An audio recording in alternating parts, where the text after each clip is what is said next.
this episode, we talk to award-winning property investor Shane O'Connor. He tells us his story and how he's built a portfolio of serviced accommodation. My name's James Poynton, and this is the secret of a property investor. So if you're ready, I've got some explaining to do.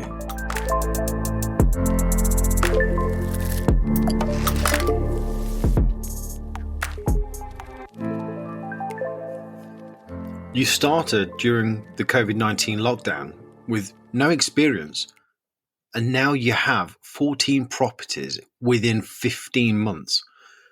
That's impressive, Shane. Absolutely no idea, to be honest. COVID happened. I knew at the early part of that year that at some stage I was going to get made redundant, let go from my job. So obviously something was going to have to change.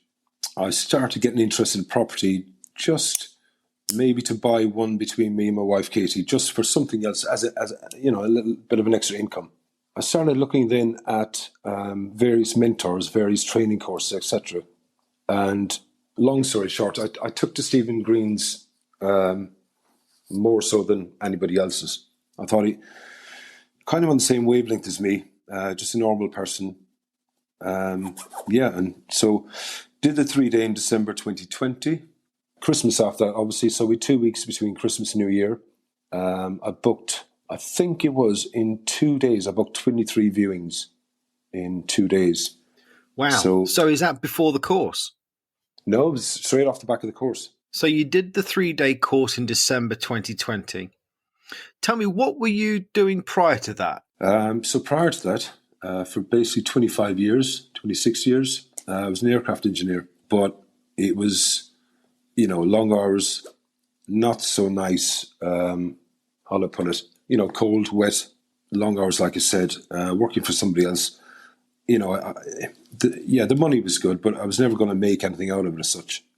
I could never progress any further than at the level I was at. How long did you say you were doing that for? 25 years in total. What prompted you to make that change? Was it COVID? Finally, it actually was COVID. COVID made me redundant, but like I say, I needed another string to my bow. I needed another income, something to replace the income that I was already on and better. I mean, like I said, I was never going to make it far in life just working for somebody else. So I thought, I'm going to have to do something here for myself, for me, for my family, and go from there. So, did the 3-day. Best thing I could have ever done, to be honest. I concur. Yeah. I know people say it's life-changing. It's a bit of a cliche thing, but it is actually life-changing. If you take on board what you can learn and take from the group afterwards, you can do anything you want.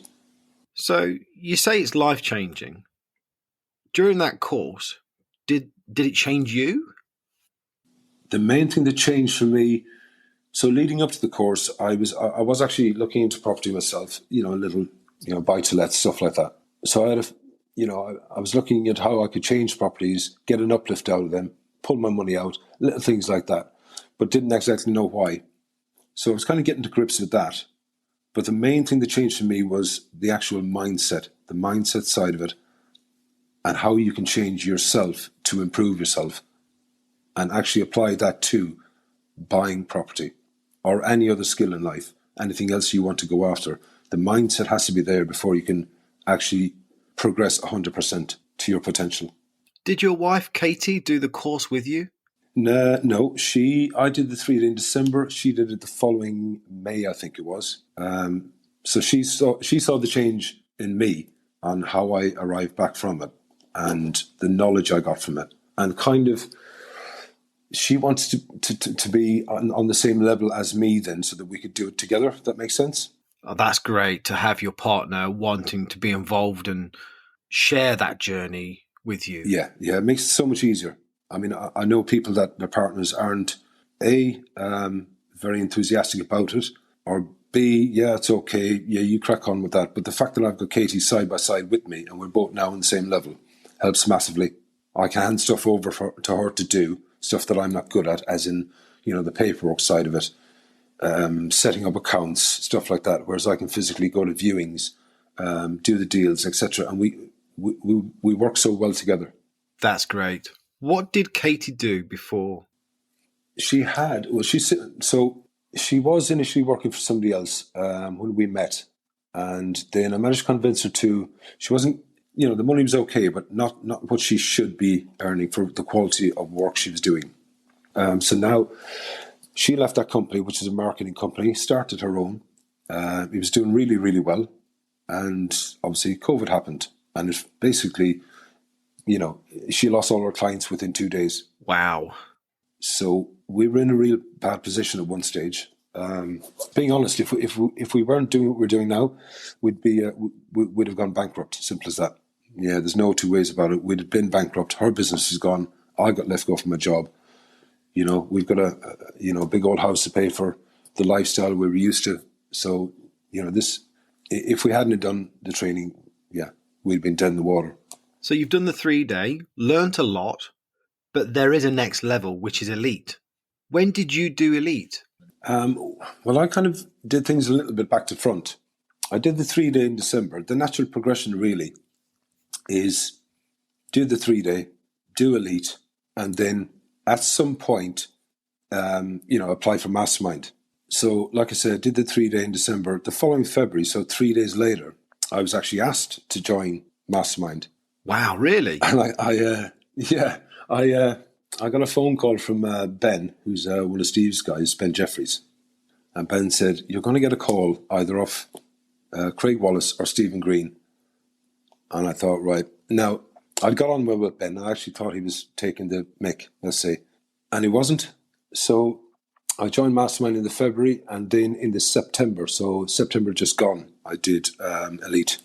So you did the 3-day, then you got asked to go on the Mastermind, and then you did Elite. Yeah, so the Mastermind, to be fair, isn't a course that you pay for and you don't get any training from it. It's it's basically kind of the next level up. It's so you've got a Mastermind leader, and then you've got 8 guys, girls around the table. There is no training involved. It is literally, we help each other out. So if I've got a deal, well, here's all my figures, here's what I know about the deal. Right, I need your help, guys. And we all thrash out my deal, go through it all, go through different strategies, different scenarios, how you can fund it, how we can stack the deal, different options. And then next person, what have you got going on? What do you need help with? And it's this sort of thing. And it's at any point in the day. Like, we've got a group that, WhatsApp group, I put a problem in, I get 7 answers instantly. And I won't say instantly, but you get the gist. So it's not a training thing.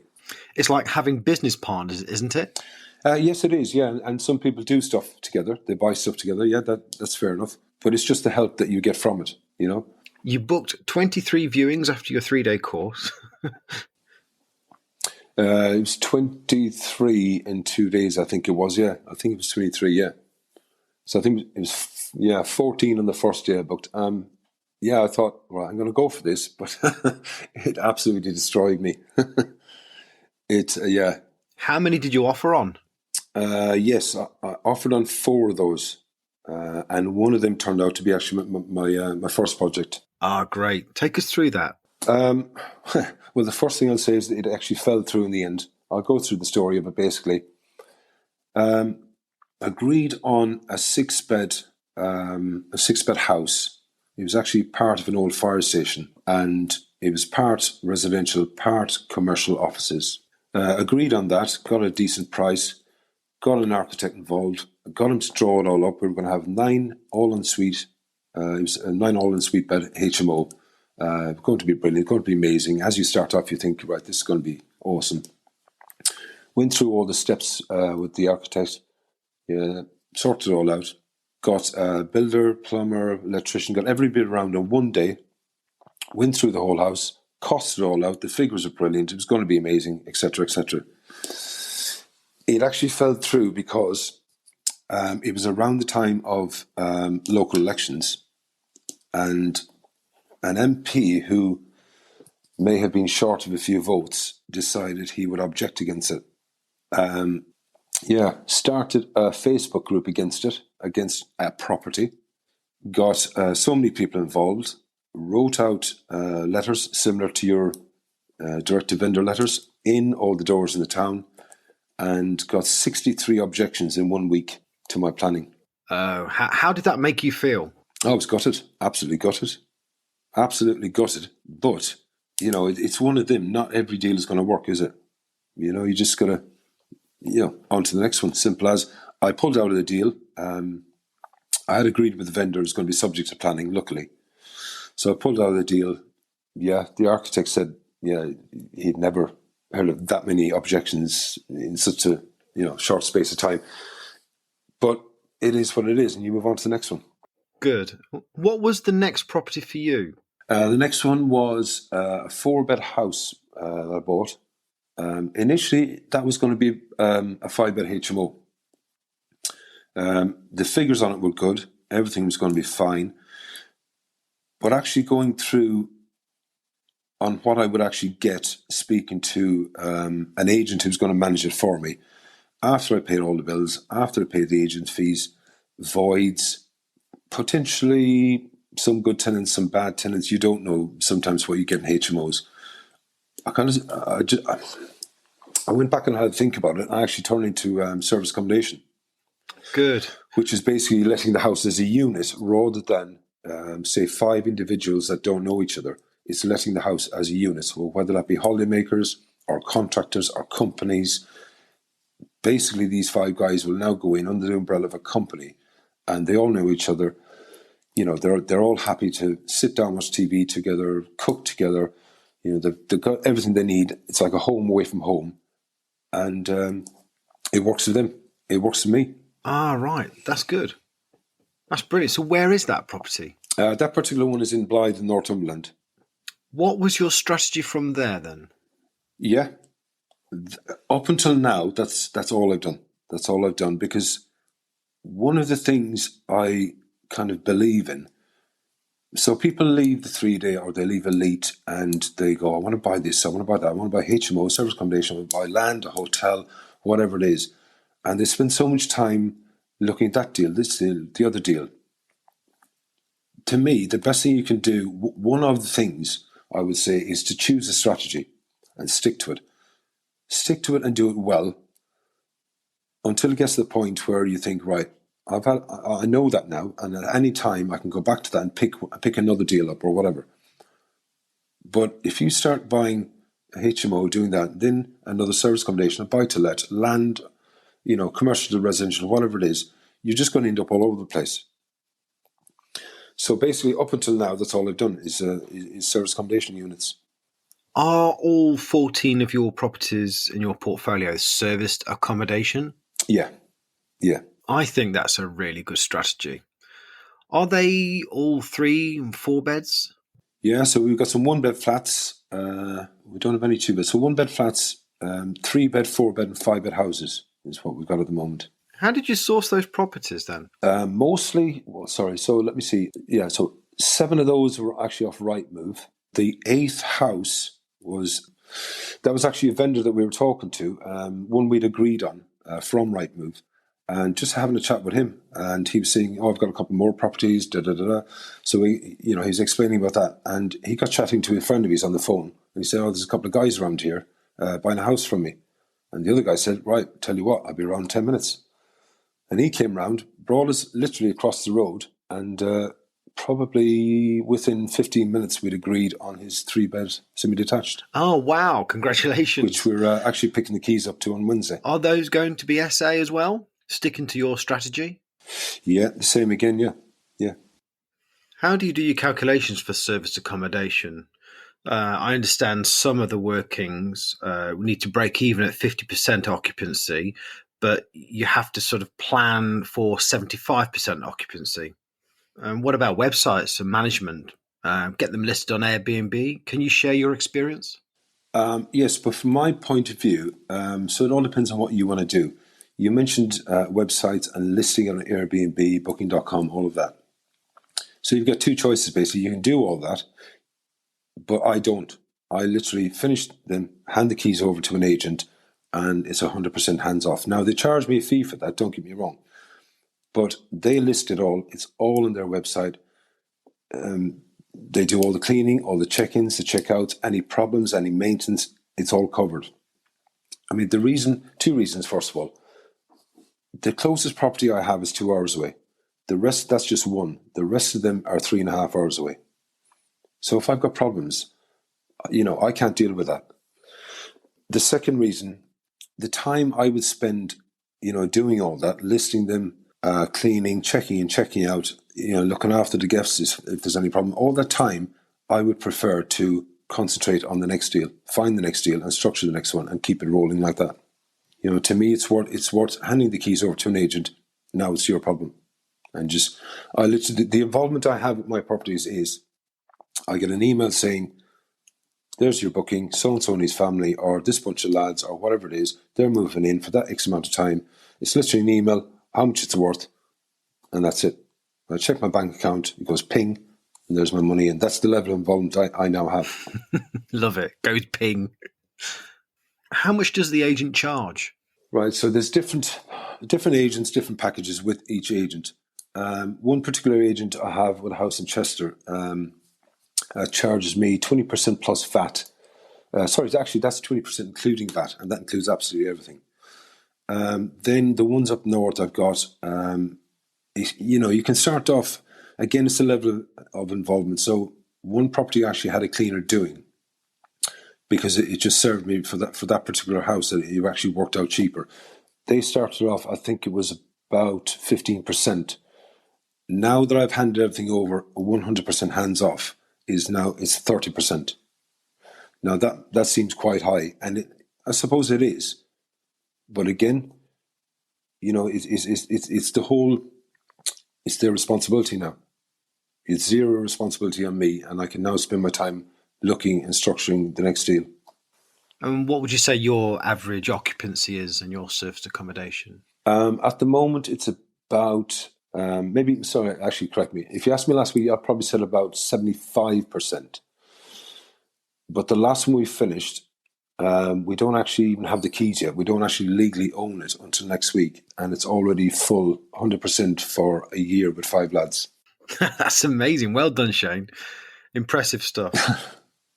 A lot of property investors choose a goldmine area. However, you've chosen to buy in different areas around the country. What is it you look for? I mean, how do you identify the property that you want to turn into serviced accommodation? A little bit of research, really.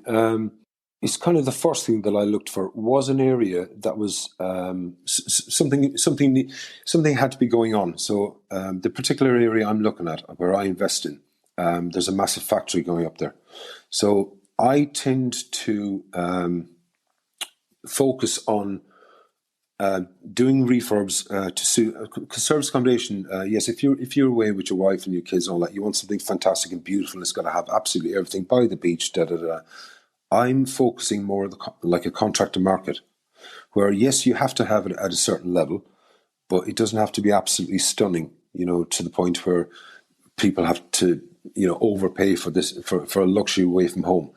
If 5 guys away from their own home for working, through the week, Monday to Friday or Saturday or whatever, they need a certain level of a certain but it doesn't have to be 5-star, So going back to your question, sorry, I focus on areas that I am, there's something, up and coming. There's developments. There's massive factories starting up. There's something happening that there's going to be an influx of, we'll say, contractors. Or for instance, if it is holidaymakers you're looking at, where is the next? Where's the government putting or the council putting money into the next big beach or the next big resort? Where is that? And start looking around there, because that's where you'll find the cheaper property that will give you a head start against others if they're not looking in that area, but also you'll get the capital gain. So if there's a council putting money into millions into a certain town, for instance, say in the next 2 years, you're instantly, going to get capital gain in 2 years, 3 years time because of that. And you're going to be ahead of the game, aren't you? Oh, okay, I understand. So you're looking at areas that have plans for redevelopment and reinvestment, new homes, factories, etc. Yes. And those factories and redevelopments can take a couple of years or more, couldn't they? Oh, yeah. It obviously depends on size, but I mean, take for instance Coventry, where I live, well, close to now. This new gigaplant, if it does happen, the planning's been passed. It's apparently it's going ahead, etc. That there's going to be, say, I think it's meant to be like 4,000 construction workers for about 5 years. Anybody with 10 houses is going to make a fortune out of that, because it's not just the construction workers, is it? They may come and go in 5 years, but then you've got the actual workers. All these people need somewhere to live. Just a quick one. If you're enjoying this, hit the follow button and share it with friends. Back to the show. So what's the plan when the development is complete and the people who've worked there on the project leave the area? Would you switch that then to a buy-to-let? Well, I mean, yeah, that's always in the back of my mind. I think whatever you're doing, whether it be, service accommodation, buy-to-let, HMOs, whatever it is, I think you always need to have a second exit. And the second exit to service accommodation is obviously buy-to-lets. If you think that, okay, these guys are going to go in 2 years' time, these construction workers, but the first thing I'll be thinking is, well, they've got to be replaced by actual workers. So if it's an office plant, these 2,000 construction workers, surely they're going to be replaced by 500 office people. Or, if it's like this gigaplant, well, there's going to be actual workers in the shop. How many is that gigaplant going to employ?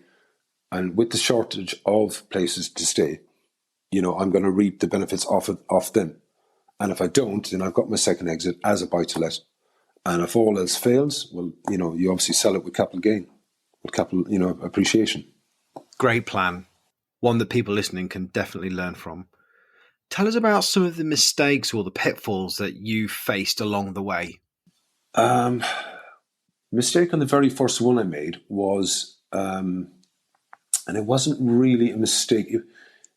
It wasn't a mistake. What it was I did the property, got all refinanced, and actually got tenants in, and that all went smooth. And I was actually quite surprised, to be honest. I thought, I remember thinking, I thought there was a bit more to it than this. I felt lucky that I didn't come across any massive problems.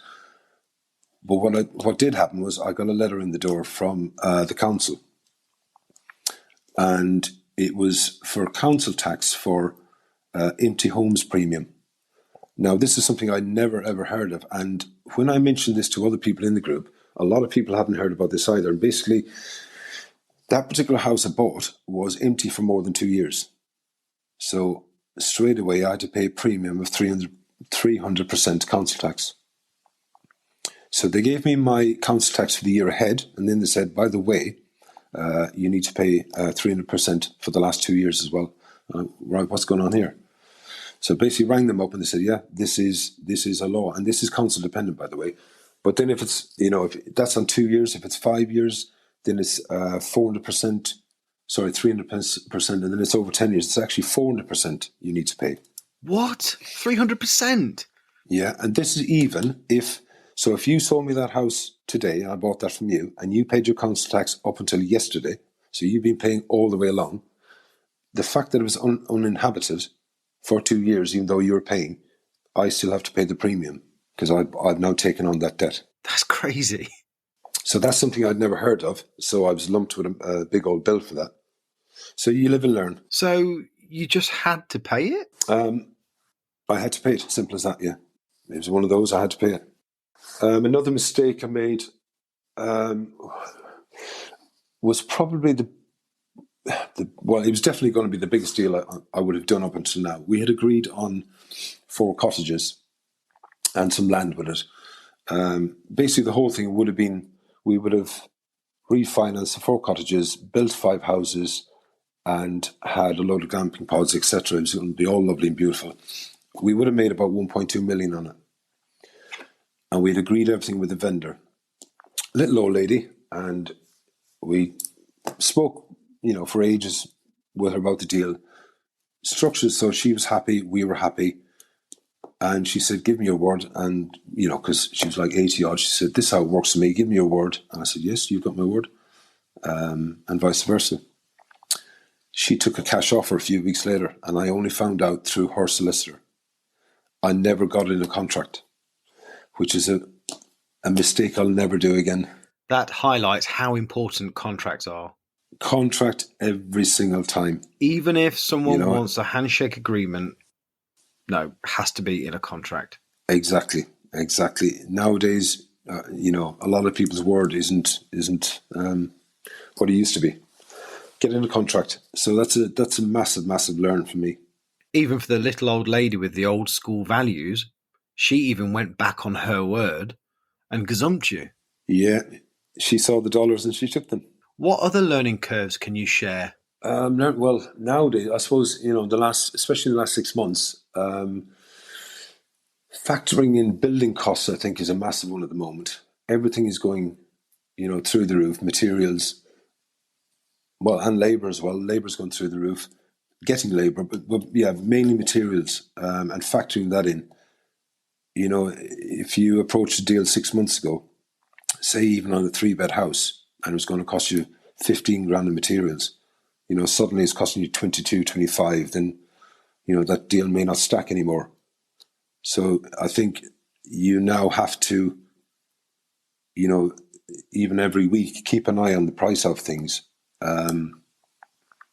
You really got to do your figures, make sure the deal still stacks.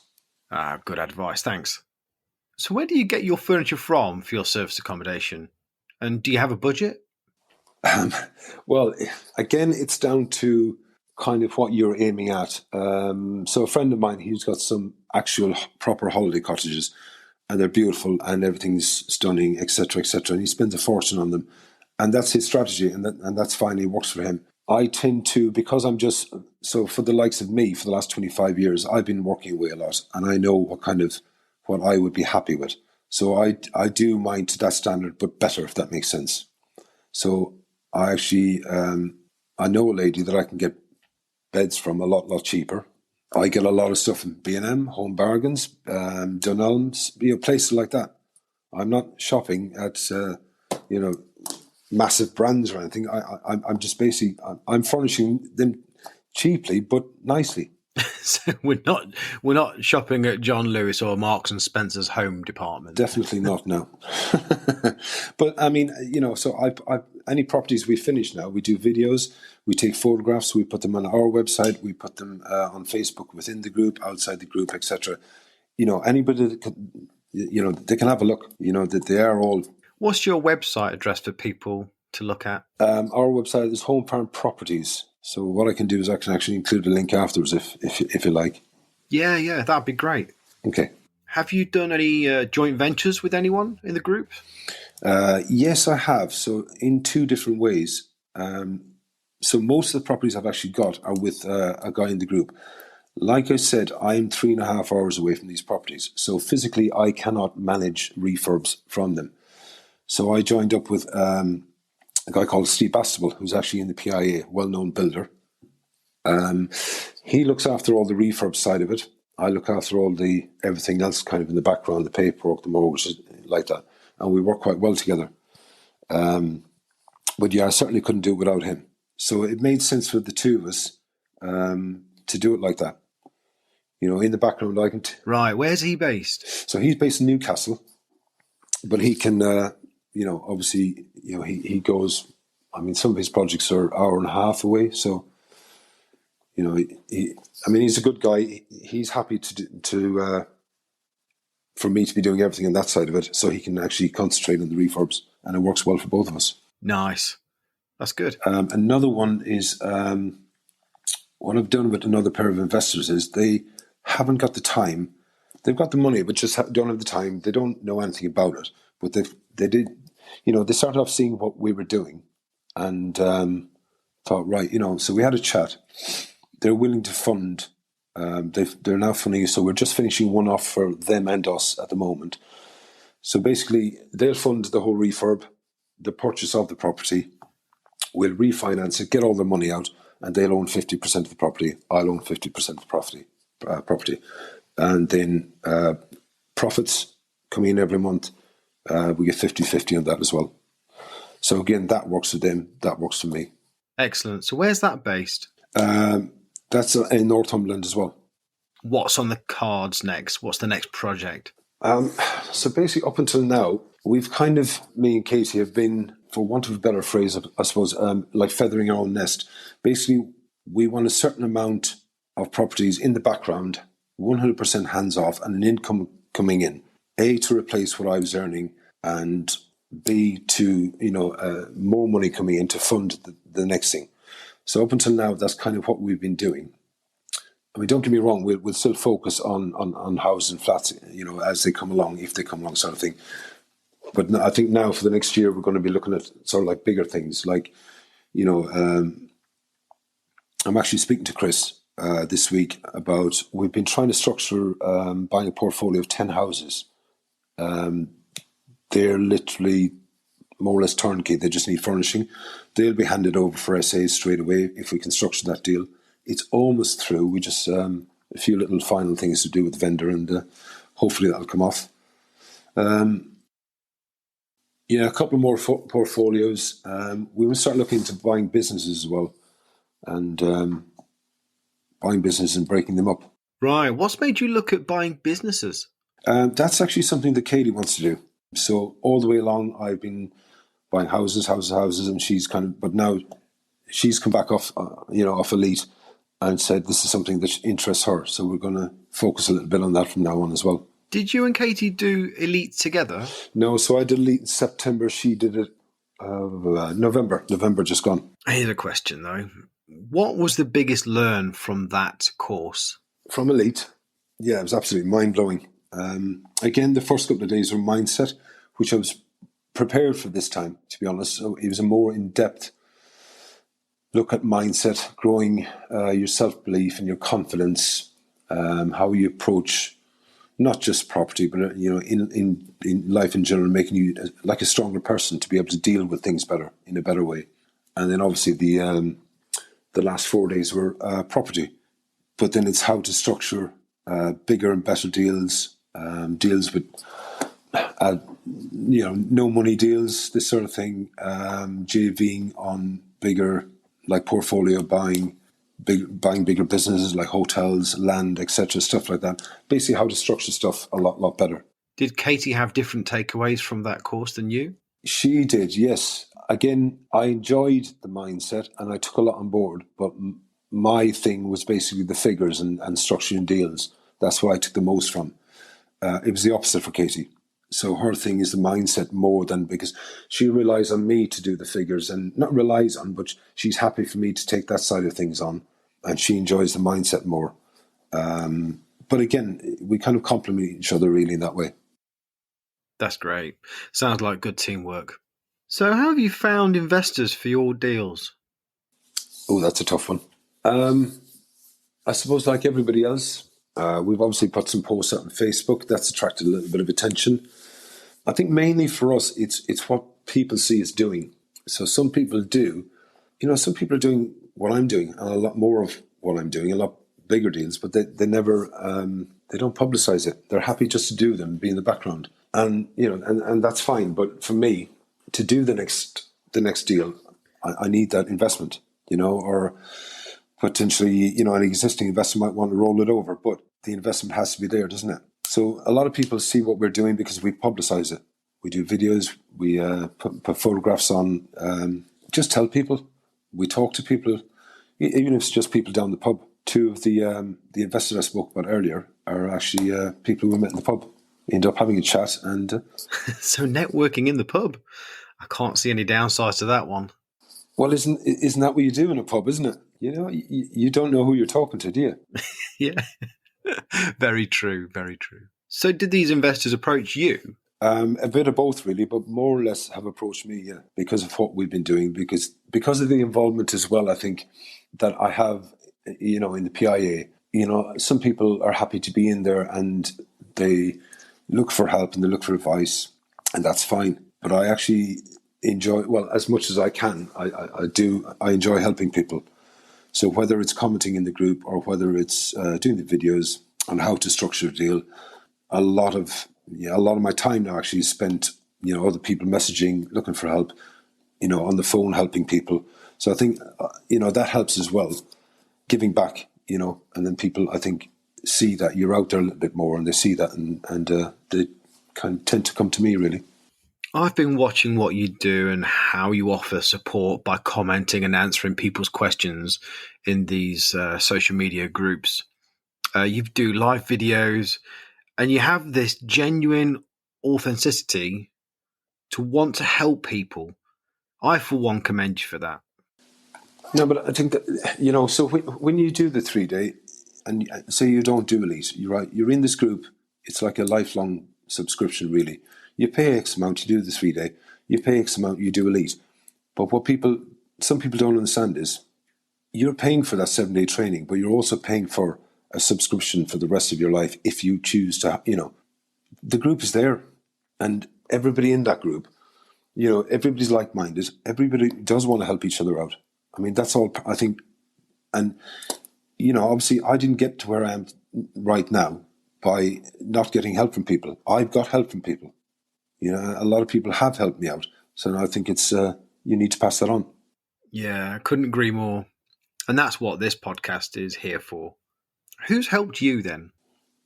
Well, most of the help I've got has been, I was lucky enough actually, to join the mastermind. So the guys now, Craig Wallace, outstanding guy, absolute gentleman. He's Andy Head. So Craig and Andy are now probably, some of my closest friends, really. Two brilliant guys. The rest of the mastermind guys in that group, other people in the other groups, obviously Steve himself. You get help from, Rebecca, Alan Graham, Luke Collins, Steve Milligan. There's various people. There's loads of people. They're all good people. It seems that you have like a shotgun approach. Your properties are sort of scattered. I was planning to stick to one area, and known as your little goldmine area. However, even I'm changing that and looking at properties in Nottingham, Scotland, Durham, London. Yeah, there's nothing wrong with any way. It's whatever way suits you, isn't it? So what suits me, mainly because I've got that builder there, right? So, if I was to buy, for instance, on Saturday, I was looking at 6 flats in Leeds. Now, the 6 flats, I can get them tomorrow. I could buy them. The figures work, but they all need gutting. So my first problem now is a builder. So I'm going to go to Steve and say, Steve, can you come down with your lads for 4 weeks or 5 weeks or whatever. If not, then I've got to start looking for builders in the area. And what are they going to charge me? And can I trust them, etc., etc. So it's a massive factor. So that's the main reason why. Well, one of the main reasons why I'm targeting that area. But there's nothing wrong with buying anywhere, really, as long as the demand is there to fill them. Could you get Steve to take his team to that location and put them up in like service accommodation? Yeah. I mean, basically, what I would do is, so if even if he just went down there with his mate Craig, he's like right hand man, and they source local guys, so the two of them, they could basically gut one flat, do it up, and stay in it for 4 or 5 weeks while they're doing the other 5, So something like that. I mean, we could do something like that. But it is a major thing, obviously, you need to think about, isn't it? Here's one question I like to ask all my guests, and that is, what's the biggest life lesson you've learned? Biggest life lesson? Surround yourself and mirror people you want to be like. That begs the question, who did you want to be like? Well, like everybody in the group that's making it. There's no particular person as such, but if you look at all the the top players in the group and the portfolios they've got, none of those started with £1 million or £2 million. They all started from nothing. Some were heavily in debt, got themselves out of it, did their day jobs, started buying these properties, refurbing them, doing whatever it was, and some of them now are up to like £7 to £8 million portfolios, which is amazing. And they're the sort of people you want to hang about with. You keep hanging about with them, mirroring what they're doing. You're gonna move forward. And did you start with some cash reserves? Money wise, I had I think at the time after the 3-day, probably about 18, 20 grand in the bank. But that obviously needed to last me over Christmas and into the coming months because I had no income, So a little bit went into the first property, but luckily we got by, and now we're okay. So where are you going in the next 5 years? In the next 5 years, I would be aiming to be above at least £10 million portfolio, minimum. And when is enough? Enough. Being honest about it, enough is how you look at it. Really, enough. It could be enough. Could be right now, to be honest. But it's all about, for me, the main thing for me is going to bed at night worry free. So whatever that looks like, whatever figure that is, I want to go to bed and not have to lie awake worrying about money, which is something I've done for the last 25, 26 years. I've always been self-employed, and it's always, am I going to have work next week? Am I going to have work next month? And that feeling is probably the worst feeling you can have in your stomach, and trying to sleep at night. So whatever that figure is, you've got to have goals, achievable goals, and just push forward and keep doing it really until you conquer those goals. What's the best advice you could give to the listeners about the 14 properties you've achieved in the 15 months? There's loads, really, loads. I suppose the main one is self-belief and confidence, I think. Be confident in yourself. Because if you don't believe in yourself, you can't expect anybody else to. So whether you're looking at, a 2-bed terrace house or a multi-million-pound building, it's about how you show up and how you present yourself and how confident you are. Nobody's going to, if you're, walking, you're stammering, you're nervous. It's okay to be nervous, but you need to portray that you're confident and believe in yourself. True. Love that. Anything else? Use the group, listen to others. Persistent is a massive thing. Don't give up. The deals are out there. You just need to find them or create them yourself. Not every deal is there readily available. If you can find a way to structure it in such a way the vendor's happy and you're happy in a different way with, say, it was advertised, then that's what you want to be aiming for, and just persist. Have you ever felt like giving up? Oh yeah, quite a few times. Not for very long. Not for very long, to be honest. I mean, the first time was obviously when we lost the planning on the 6-bed. I did briefly, but you just have to go back to the mindset thing, don't you? Go back to what you've learned in the course. Go back to what other people have been telling you, what other people have done. There's nobody in the group that has got where they are at whatever level they're at now without problems or without feeling doubt or without a lack of belief in themselves. But you just got to start again, focus, refocus, and get the doubts out of your head and just get confident again and push forward. Could you add any other tips? I would say pick a strategy and stick to it and get good at it. So like I said earlier, you can go off like a headless chicken, can't you, in different directions and buy this, buy that, buy the other, and end up buying nothing because you're just going around in circles chasing your tail. I would say pick a strategy. So whether it be buy-to-lets, get really good at that and move on to the next one after that. Fair enough, but yeah, pick a strategy. If it's not working for you, find out why it's not working and change it. So maybe you're doing something wrong within that strategy. Maybe you need to change your strategy ever so, even a little bit to make it work for you. And Have you come across moments like that and think that you need to change something? Yeah, definitely. I mean, there's always every deal isn't the same, is it? So I think, for every deal, I think you've got to change some little thing. And even if it's not the deal itself, it's obviously, the vendor's going to be different. Not every vendor's going to fall for your perfect deal every time. So you may have to change your deal. You may have to change how you're going to structure and approach them with the deal. We've actually, especially the ones we've done and deferred, we've had to sweeten the deal for a few of them by, okay, so, we're not going to complete for a few months. And they're kind of going, well, what's in it for us? I'm saying, well, okay, let me pay your mortgage for 3 or 4 months while we're doing the refurb. Let me pay your council tax, your gas, your electric, and all of that might amount to, let's say, 500 quid a month. 3 months down the line, 1,500 quid. But if I can get that deal across the table and I can save myself, a deposit of 10 or 15 grand, well, then 1,500 quid isn't a lot to hand over. It keeps the vendor happy. Yeah, it's about the bigger picture, isn't it? Yes, exactly. It's a long-term gain, isn't it? Shane, it's been fantastic to have you on as a guest. Thanks for sharing your wins and your losses that we can all learn from. I really appreciate you coming on. Thank you. Brilliant.